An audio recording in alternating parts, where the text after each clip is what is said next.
ইনায়া, তার খালা, সাথে জাহারা আর জাহারার বড় ভাই জাহিদ ইরফানদের বাসায় এসে পৌঁছেছে সন্ধ্যায়। ইনায়া মন খারাপ করে বসে আছে। সে তার ভাবিকে দেখার জন্য এত এক্সাইটেড। এসে দেখে তার ভাবি বাসাতেই নেই। তার বাবা নিয়ে ঘুরতে বেরিয়েছে। ইনায়া ডাইনিং টেবিলে বসে নাস্তা করছে।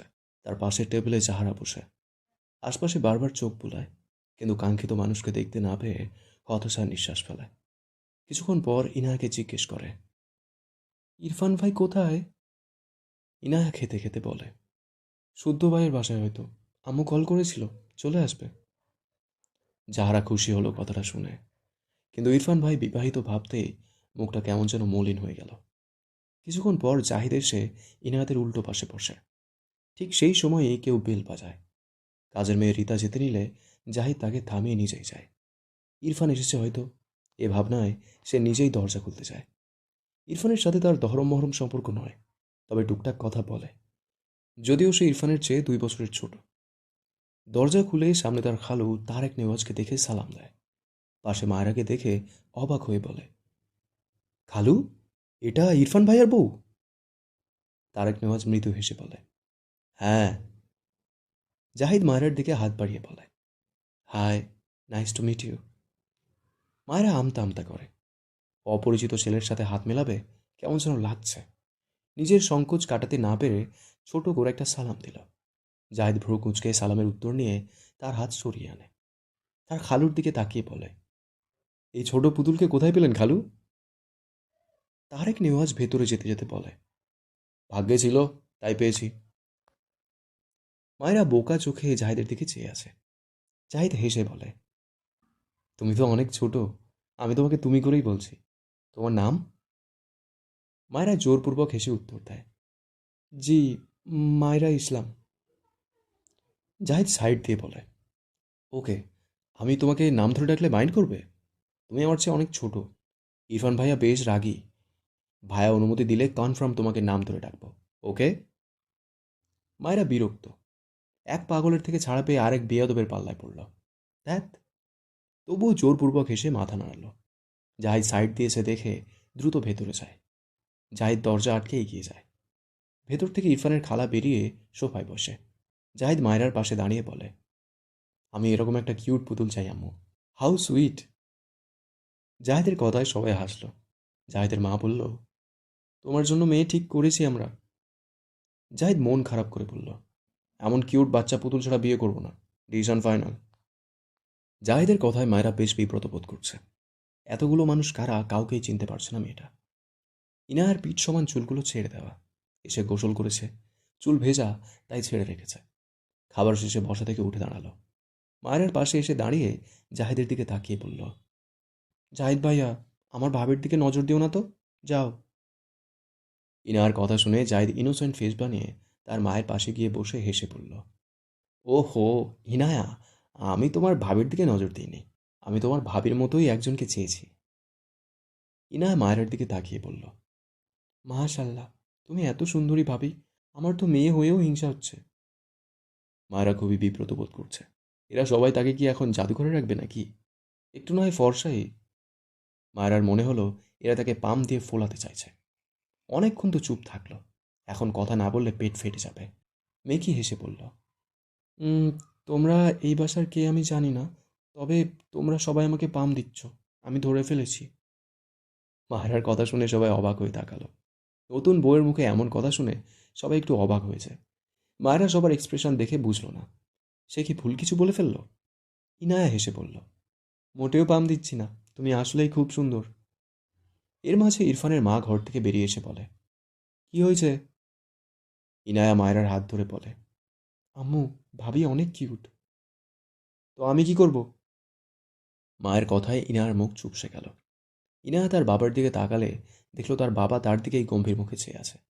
ইনায়া বুঝলো না মা এভাবে কেন কথা বলছে আর বাবা কেন ওভাবে দেখছে। তার ট্যুরের ব্যাপার কি ভাইয়া বলে দিয়েছে? আপাতত এই ভাবনা রেখে মায়েরার দিকে তাকিয়ে বলল, তুমি কিসে পড়ো ভাবি? মায়েরা মৃদু হেসে বলল, আমি এইবার এসএসসি দিব। তুমি আমার বরের বোন, তাই না? আমার শাশুড়িকে আম্মু ডাকলে, তাই ধরে ফেলেছি। জাহারা, জাহিদ আর ইনার খালার সবার দিকে হাত দিয়ে দেখিয়ে বলে, ওনারা সবাই কারা? আমাকে পরিচয় করিয়ে দাও তো আপু। মায়রার কথা শুনে ইনায়া হাঁ করে তাকালো। দেখে মনে হচ্ছে মায়রা তার বান্ধবী। মেয়েটার মাঝে কোনো সংকোচ নেই। ইনার ভালোই লাগলো। তবে মায়রা এসএসসি দেবে শুনে অনেক অবাক হলো। এত ছোট! সে এবার এইচএসসি দেবে। তার এত বড় ভাইয়ের বউ তার চেয়েও 2 বছরের ছোট। হায় আল্লাহ! অতঃপর বলে, তুমি তো অনেক ছোট, আমার চেয়েও ছোট। মায়রা হেসে বলল, জি আপু, আসলে তোমার ভাই বুড়ো, সেই হিসেবে আমি একটু ছোটই। মায়রার কথা শুনে প্রত্যেকে হা করে চেয়ে আছে। ইরফানের খালার মায়রাকে পছন্দ হলো না। বিরক্ত হয়ে বলল, এই বাঁচাল মেয়ে কোথা থেকে তুলে এনেছো আপা? রুমা নেওয়াজ কোনো কথা বলল না। তারেক নেওয়াজ গম্ভীর গলায় বলল, আমার বৌমাকে নিয়ে বাজে কমেন্ট করবে না কেউ। তারেক নেওয়াজের কথায় জাহারার মা চুপ হয়ে গেল। কিন্তু মায়রা হেসে এগিয়ে এসে বলল, আন্টি, আপনি আমাকে বাচাল বলে আমি অনেক খুশি হয়েছি। আপনি জানেন, আমি পেটে কথা জমিয়ে রাখতে পারি না বলে আমার হার্ট আপনাদের চেয়ে অনেক ভালো। আমি গ্যারান্টি দিচ্ছি, এক্ষুনি পরীক্ষা করলে আমার হার্ট সবচেয়ে ভালো পাওয়া যাবে। মায়রার কথায় ইরফানের খালা বিরক্ত হলো। পাশ থেকে জাহিদ হাততালি দিয়ে বলল, কারেক্ট বলেছো তুমি মারা। মায়রা ভ্রু কুঁচকে বলল, মারা কি? জাহিদ হেসে বলল, তোমার নাম? মায়রা মুখ বাঁকিয়ে বলল, আমার নাম মায়রা, নট মারা। জাহিদ মাথা চুলকে বলল, ও সরি, বলতে ভুলে গিয়েছিলাম। যাহারা বিরক্ত, চরম বিরক্ত মায়রার উপর। কেন যেন ভীষণ রাগ লাগছে। ইচ্ছে করছে মায়রার গালে ঠাস ঠাস করে থাপ্পড় লাগিয়ে দিতে। কেন এমন ইচ্ছে তার মাঝে উদয় হলো বুঝল না। বিড়বিড় করল, ঠুঙিয়ে একটা, অসহ্য। ইনায়া মায়রাকে টেনে জাহারার সামনে নিয়ে গিয়ে বলল, ভাবি, এটা আমার খালাতো বোন জাহারা। মায়রা হেসে জাহারার দিকে হাত বাড়িয়ে দিলে জাহারা বিরক্ত চোখে তাকালো মায়রার দিকে। মায়রা জাহারার এমনই বিরক্তি এক্সপ্রেশনে হেসে বলল, তুমি কি আমার বেশি কথা নিতে পারছো না বলে বিরক্ত? ঘরে আমার ব্যাগে তুলো আছে, একটু পর তোমাকে এনে দিব, কেমন? আসলে আমি বেশিক্ষণ চুপ করে থাকতে পারি না। সরি আপু। জাহারার দাঁতে দাঁত চেপে মায়রার দিকে তাকিয়ে আছে। ইনায়া জাহারার কাণ্ডে কিছু বুঝল না, এখানে কিছু বললও না। আর এদিকে মায়রা তো ফটাফট মুখের ওপর সত্যিটা বলে দেয়। ইনায়া যত দেখছে ততই অবাক হচ্ছে। মায়রাকে নিয়ে তার খালার সামনে গিয়ে বলল, এইটা আমার খালামণি। মায়রা ইরফানের খালাকে সালাম দিয়ে বলল, আন্টি মানে খালা, এর আগে আন্দাজে বললেও ঠিকই বলেছি, তাই না খালামণি? ইরফানের খালা ভ্রু কুঁচকে মায়রার দিকে চেয়ে আছে। বিরক্তির সীমা পার করছে মেয়ে। এরই মাঝে আবারও বেল বাজলে যাহারা বসা থেকে দাঁড়িয়ে যায়। একটু আগেই ইনার কাছে শুনেছে ইরফান আসবে, তাই কাউকে সুযোগ না দিয়ে দ্রুত পায়ে সে দরজা খুলে দিল। ইরফানকে দেখে মিষ্টি হেসে বলল, কেমন আছো ইরফান ভাই? ইরফান একবার ভেতরে তাকালো, সবাইকে ডাইনিংয়ে বসে থাকতে দেখল। এরপর জাহারার দিকে তাকিয়ে ভেতরে যেতে যেতে ছোট করে বলল, ভালো। জাহারার মন খারাপ হলো। সে কেমন আছে এটা একবার জিজ্ঞেস করলে কি এমন হতো। ইরফান তার খালার সাথে কথা বলার জন্য সেদিকে এগিয়ে যায়। তার খালার সামনে উল্টো ঘুরে কেউ দাঁড়িয়ে। ইরফান বিরক্ত হয়ে তার খালার দিকে তাকালো। অসুবিধা হলো না, কারণ মেয়েটা তার বুক সমান, বেশ খাটো। না, মেয়েটা খাটো না হয়তো, ইরফানের হাইট একটু বেশি, তাই সেভাবেই তার খালাকে একটা সালাম দিল। মায়েরা একদম তার পিছন থেকে কারো গমগমে কণ্ঠে সালাম শুনে ভ্রু কুঁচকে পিছন ফিরে তাকায়। ইরফানকে দেখে মায়েরার চোখ বড় বড় হয়ে যায়।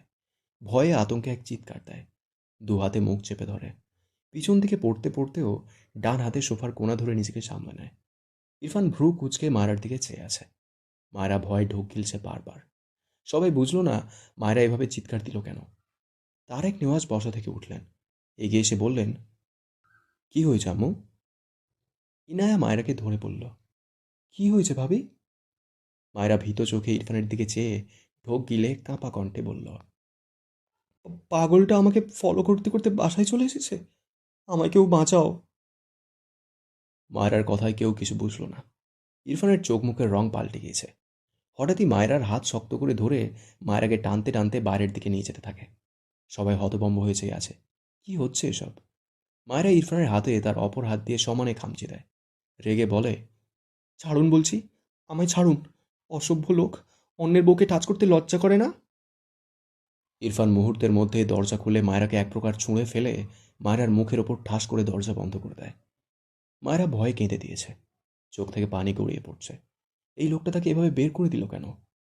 ইরফানের পেছন থেকে তারেক নেওয়াজ রেগে বলে, তুমি ওকে বের করে দিলে কেন এভাবে? ইরফান তার বাবার দিকে তাকিয়ে বলে, কারণ ও ইডিয়েট, তাছাড়া যাকে তাকে বাসায় ঢুকতে দাও কেন? জাহিদ পাশ থেকে বলল, ভাইয়া, যাকে তাকে কাকে বলছো? ওই পুতুলটা তো তোমার বউ। নিজের বউকে নিজেই চিনছো না? ইরফান ভ্রু কুঁচকে তাকালো জাহিদের দিকে, অদ্ভুতভাবে বিড়বিড় করল, বউ? তারেক নেওয়াজ দ্রুত দরজা খুললেন।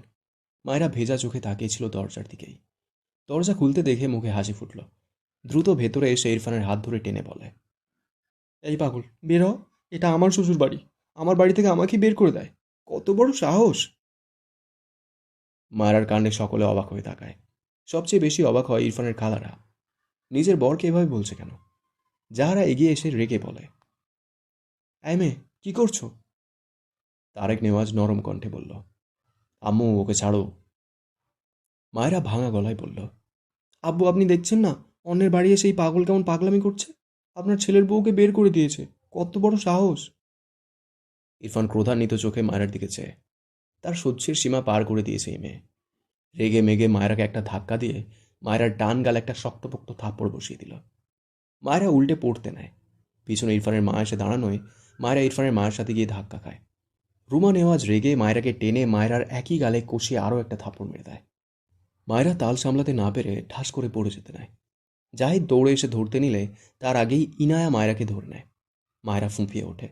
একই গালে মা ছেলের থাপ্পড় খেয়ে মাথা পুরো ঝিমঝিম করছে। চোখ দিয়ে টপ টপ করে পানি পড়ে। ওভাবেই বিড়বিড়িয়ে বলে, শাশুড়িটা একদম দাজ্জালের মতো।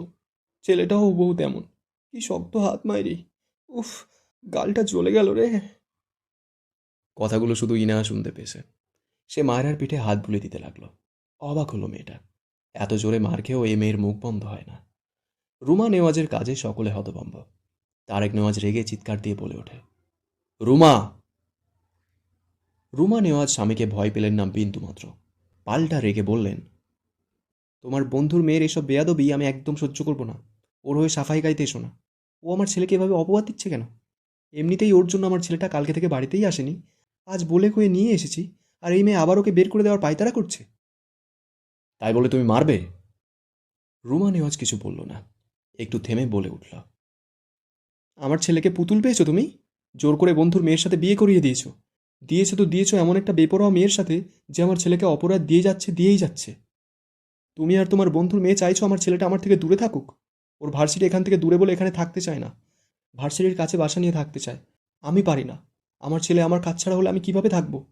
কত বলে কয়ে ওকে এখানে রেখেছি। তোমার ছেলের যা রাগ জেদ, একবার বাড়ি থেকে বের হলে দেখবার আসবেই না। তোমরা সবাই তো ভালোই থাকবে। আমি মা, তাই কষ্ট শুধু আমারই হবে। কথাগুলো বলতে বলতে রুমা নেওয়াজের চোখ ভিজে যায়। তারেক নেওয়াজ দীর্ঘশ্বাস ফেললেন। ইরফান এগিয়ে এসে তার মাকে আগলে সোফায় বসিয়ে দিল। মায়ের সামনে হাঁটু মুড়ে বসে তার মায়ের দু হাত তার দু হাতের মাঝে নিয়ে চুমু আঁটল। এরপর মায়ের দিকে চেয়ে গম্ভীর গলায় বলল, আমি সবসময় তোমার সাথেই থাকবো আম্মু। Please don't cry. Ruma Nawaz ছেলের মাথায় হাত বুলিয়ে দিল। তার কষ্ট হয় ছেলেটার জন্য। ছেলেটা এমন একরোখা রাগী বদমেজাজি কেন বোঝে না। মুখ ফুটে কিছু বলে না। হাজার কষ্ট পেলেও মুখ ফুটে বলে না, শুধু রাগ দেখায়। বাইরে থেকে তার ছেলেকে সবাই খারাপ ভাবলেও সে তো মা। সে জানে তার ছেলে কেমন। কিন্তু ছেলেটা তার কথা শোনে না, কারো কথাই না। মেয়েটা যখন বারবার তার ছেলেকে পাগল বলছিল, কষ্টে তার বুকটা ফেটে যাচ্ছিল। এই চুল কাটার ব্যাপারে সে কত বলেছে, কিন্তু ইরফানের মাঝে কোনো ভাবান্তর নেই। মায়েরা বারবার পাগল বলায় এসব তার মাথা চাড়া দিয়ে উঠেছিল। চুল এমন রাখার জন্য তাকে মা হিসেবে অনেকের অনেক কটু কথা শুনতে হয়েছে। বিশেষ করে তার শ্বশুরবাড়ির লোকেরা সব দোষ তাকে দেয়, কারণ সে মা। ইরফান তার মায়ের দিকে তাকিয়ে থাকলো বেশ কিছুক্ষণ, কিন্তু কিছু বলল না। মাথা নিচু করে ফোঁস করে শ্বাস ফেলে বসা থেকে উঠে দাঁড়ালো। চুপচাপ তার ঘরের দিকে যেতে যেতে বাবার কথায় দাঁড়িয়ে পড়ল। বিয়ে করা বউ তোমার, মেনে নিতে শেখো। অসভ্য ছেলের পরিচয় দিও না। ইরফান ঘাড় বাঁকিয়ে বাবার দিকে তাকায়। উপহাসের সুরে বলে, মেনে নেওয়ার জন্য ছেলের মতামত নিতে হয়। তুমি কেমন সভ্য বাবা, যে তার ছেলের গলায় জোর করে একজনকে গছিয়ে দিয়েছ? তারেক নেওয়াজ ধমকে ওঠেন, ইরফান! ইরফান রাগে ডান হাত মুষ্টিবদ্ধ করল। বাবার দিকে চেয়ে বলল, এই বাচ্চাকে বউ মানি না। মানি না এই বিয়ে। এ নিয়ে আর একটা কথাও বলবে না। বাড়াবাড়ি করলে আম্মুকে নিয়ে এই বাসা থেকে চলে যাব। That's it. কথাগুলো বলে যাওয়ার সময় শক্ত চোখে একবার মায়রার দিকে তাকালো। মায়রার গালের দিকে নজর পড়লে দেখল ফর্সা গালে 5 আঙুলের ছাপ স্পষ্ট, যেন কেটে গিয়েছে। কেঁদে কেটে চোখ মুখ রক্তচাবন্যায় হয়ে গিয়েছে। ফর্সা হয় বেশি চোখে লাগছে। মায়েরা ইরফানের দিকে তাকালে দেখল ইরফান তার দিকে চেয়ে আছে। ইরফান মায়েরার একে অপরের চোখে চোখ পড়ায় মায়েরা ভেঙচি কেটে চোখ সরিয়ে নেয়। ইরফান বিরক্তিতে ভ্রু কুঁচকে বিড়বিড় করে, স্টুপিড বাঁদর। এরপর হনহন করে তার ঘরের দিকে চলে যায়। মায়েরা বুঝতে পেরেছে সে ভুল। শাশুড়ির হাতে থাপ্পড় খেয়েই বুঝেছিল এই লোকটাই এই বাড়ির ছেলে। সবচেয়ে বড় কথা তার স্বামী। না না, স্বামী নয়, এটা হলো তার অস্বামী। বারবার তাকে অস্বীকার করে। একদিন সেও বলবে, এই যে অসভ্য লোক, কান খুলে শুনুন, আমি আপনাকে স্বামী হিসেবে মানি না। কথাগুলো বিড়বিড় করছে আর চোখ দিয়ে টপ টপ করে পানি পড়ছে। পুরো ডাইনিং জুড়ে থমথমে। একে একে সবাই সবার ঘরে চলে যায়। যাহারা বিরক্ত চোখে কিছুক্ষণ মায়েরার দিকে চেয়ে সেও চলে যায়। তারেক নেওয়াজ দীর্ঘশ্বাস ফেলে। সে কি সত্যি ভুল করে ফেলল? মায়রার বাবা বেঁচে থাকতে তার সাথে কথা ফাইনাল হয়েছিল তার মেয়ের বয়স হলেই তার ছেলের সাথে বিয়ে দেবে। কিন্তু সে পর্যন্ত তো তার বন্ধু বাঁচল না। তবে তারেক নেওয়াজ নিজের দেওয়া কথার অমান্য করল না। তার ছেলের সাথে তার বন্ধুর মেয়ের বিয়ে দিল। তার ছেলের মেয়ে ঘটিত কোনো ব্যাপার নেই। এমন হলে সে মনের উপর জোর করত না। কিন্তু এখন এর পরিণতি কি? কথাগুলো ভাবতেই তারেক নেওয়াজের কপালে চিন্তার ভাঁজ পড়ল। ভাবনা রেখে এগিয়ে গিয়ে মায়রার মাথায় হাত বুলিয়ে বলে, তোমার বাবা আছি তোমার সাথে, বুঝেছো আম্মু? একদম মন খারাপ করবে না, কেমন? মায়েরা ছলছল দৃষ্টিতে তাকায় তারেক নেওয়াজের দিকে। নিজের বাবার কথা মনে পড়ল। তার বাবাকে ঠিক করে মনেই নেই। ঝাপসা ঝাপসা মনে পড়ে। মায়েরার মনে হয় তার বিয়ে হয়ে সে তার হারানো বাবাকে ফিরে পেয়েছে। তারেক নেওয়াজ তার ঘরের দিকে যেতে যেতে গম্ভীর গলায় বলল, ইনায়া, আমার ঘরে একবার এসো। ইনায়া ওকে বাবা বলে সম্মতি দেয়। জাহিদের মন খারাপ হয়। এত সুন্দর একটা পুতুলের মতো বউকে মা ছেলে মিলে মারল। আহারে।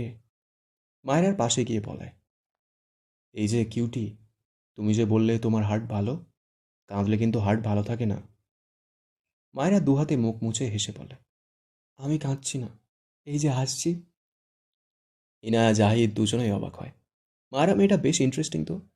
জাহিদ হেসে বলে, তুমি খুব ভালো মায়েরা। মায়েরা বিরক্ত হয়ে বলে, আপনি না বললেও আমি জানি আমি ভালো। আপনি কি ভাবছেন আমায় মা ছেলে মেরে গেল অমনি আমার দোষ? কখনো না। আমি ভালো বলেই মেরেছে, বুঝলেন? আসলে পৃথিবীতে ভালো মানুষের কদর নেই, সেটাই প্রমাণ হলো। মায়েরার কথায় ইনায়া জাহিদ দুজনেই অবাক হয়। কি মেয়েরে বাবা!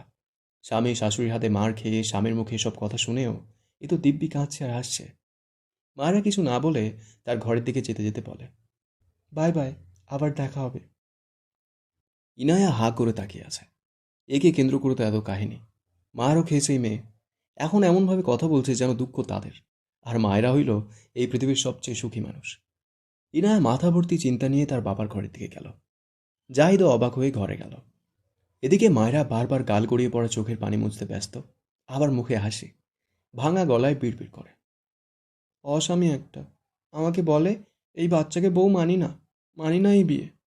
একদিন তার সব চুল কেটে তাকে টাক করি আমি বলবো, এই টাকলাকে আমি বর হিসেবে মানি না, মানি না এই বিয়ে। হুম, আমায় চেনে না। ইনায়া তার বাবার ঘরের সামনে গিয়ে বলে, বাবা, আসবো? তারেক নেওয়াজ ইজি চেয়ারে বসে চোখ বুজে আছে। গম্ভীর গলায় বললেন, এসো। ইনায়া গুটি গুটি পায়ে ঘরের ভেতর প্রবেশ করে। বাবার সামনে গিয়ে দাঁড়ালে তারেক নেওয়াজ উঠে দাঁড়ায়। ইনায়া ভয় পাচ্ছে যে ট্যুরের ব্যাপারে বাবা জেনে গেছে কিনা। জানলে খুব বকবে। তারেক নেওয়াজ বেশ কিছুক্ষণ ইনায়ার দিকে তাকিয়ে থেকে হঠাৎই ইনায়ার ছেড়ে রাখা ওড়নার এক পাশ তুলে মেয়ের মাথা ঢেকে দেয়। ইনায়া অবাক হয়ে তাকায় বাবার দিকে। তারেক নেওয়াজ ইনায়ার থুতনিতে হাত রেখে মৃদু হেসে বলে, তুমি বড় হয়েছ, সবসময় নিজেকে এভাবে ঢেকে রাখবে, বুঝেছ আম্মু? ইনায়া জিভ দিয়ে ঠোঁট পিছিয়ে বলে, আমি তো বাইরে হিজাব পরেই বের হই বাবা। তারেক নেওয়াজ মৃদু হেসে বললেন, আমার আম্মু বড় হয়ে গিয়েছে, বিয়ে দিতে হবে তাকে। তোমার খালাতো ভাই কিন্তু বেশ বড়, তার সামনে এভাবে আর খোলামেলাভাবে থাকবে না, কেমন? আমার আম্মু ভীষণ দামি, আমি চাই আমার আম্মু নিজেকে ঢেকে রাখুক। ইনায়া বাবার কথায় তার বাবাকে জড়িয়ে ধরে বলল, ওকে আব্বু, জাহিদ ভাইয়ের সামনে আর মাথার কাপড় ফেলবো না, ডান। তারেক নেওয়াজ মৃদু হাসে। রুমা নেওয়াজ পিছনে দাঁড়িয়ে একটা মলম এগিয়ে দিয়ে বলে, ইনায়া, এইটা ওই মেয়েটার গালে লাগিয়ে দিও। ইনায়া বাবাকে ছেড়ে মায়ের দিকে তাকালো। মায়ের হাত থেকে মলম নিয়ে বলল, ওকে আম্মু, আজকে মেয়েটার সাথে তুমি থাকবে, বুঝেছো? ইনায়া অবাক হয়। তার মাই মেয়েটাকে মারল, আবার আড়াল থেকে তার কত সুন্দর যত্ন নিচ্ছে। তারেক নেওয়াজ মৃদু হাসে। তিনি জানেন তার স্ত্রী হঠাৎ রেগে যাই করুক, উপর থেকে যেমনই হোক, ভেতরটা ভীষণ নরম।